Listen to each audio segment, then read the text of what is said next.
You probably don't think about engineers when you scroll through your phone, take a hot shower, fly in a plane, or even bite into a perfectly crisp bag of potato chips. But maybe you should, because behind almost everything that works, everything that moves, lights up, connects, or protects, is an engineer who made it possible. And chances are nobody knows their name.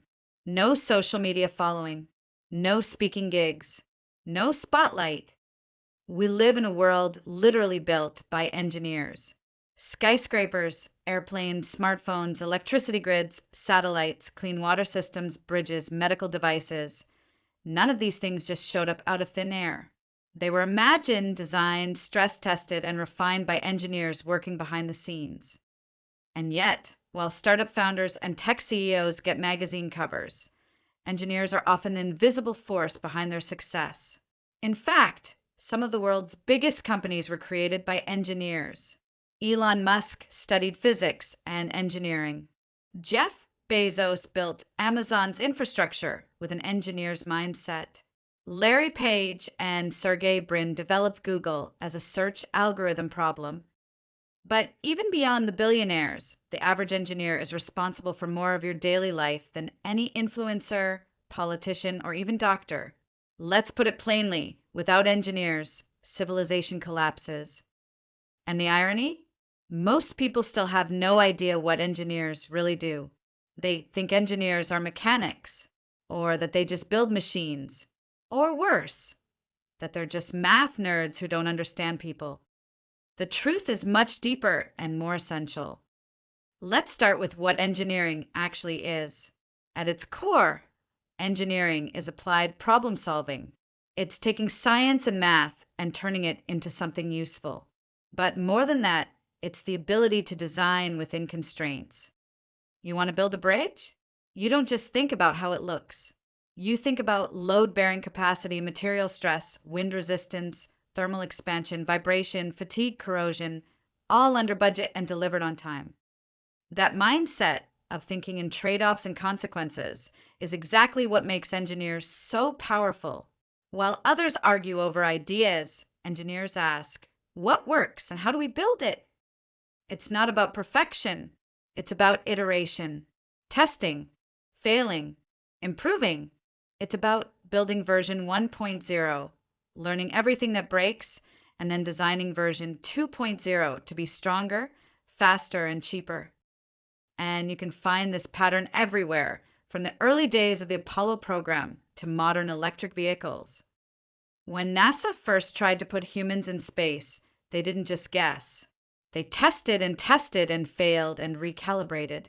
Thousands of engineers worked across thousands of systems, from rocket fuel behavior under extreme temperature to the design of communication systems that wouldn't fry under radiation.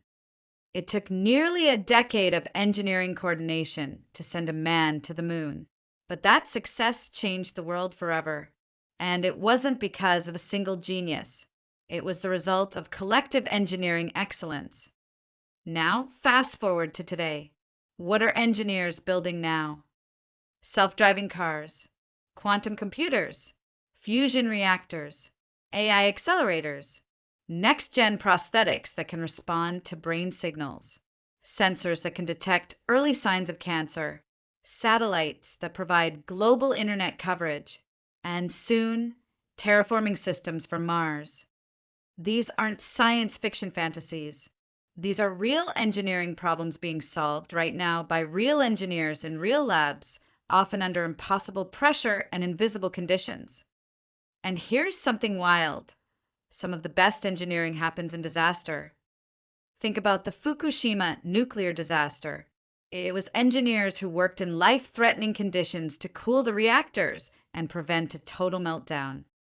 During the COVID-19 pandemic, it was engineers who reconfigured supply chains, built ventilators at scale, developed remote work platforms, and redesigned infrastructure to handle the pressure.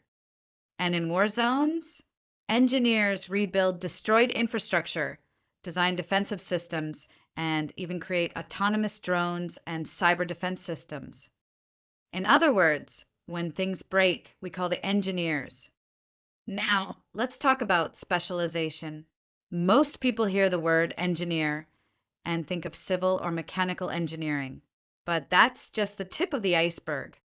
There are software engineers, electrical engineers, aerospace engineers, biomedical engineers, environmental engineers, nuclear engineers, materials engineers, robotics engineers, audio engineers, structural engineers, chemical engineers, even genetic engineers.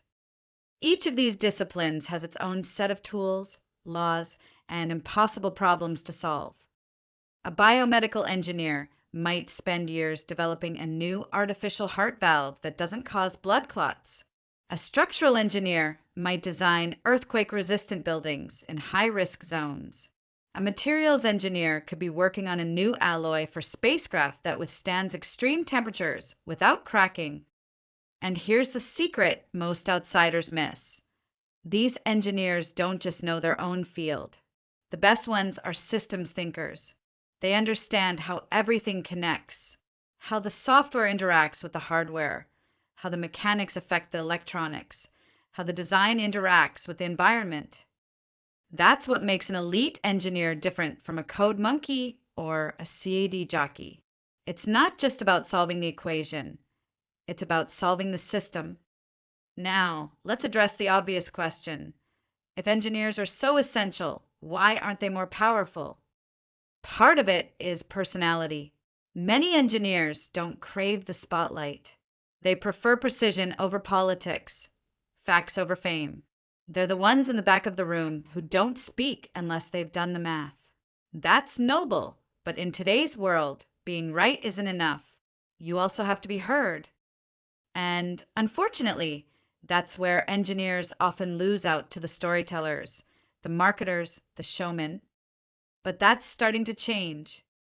Younger engineers are starting to understand that communication is a multiplier, that being able to explain your work to investors, to the public, to regulators can be the difference between getting funded and getting ignored. That's why the most dangerous kind of engineer today is not the genius in the lab. It's the one who can build and pitch. Because once engineers learn how to sell their vision, they don't just fix the world. They lead it. Now let's talk money. Engineering doesn't always start glamorous.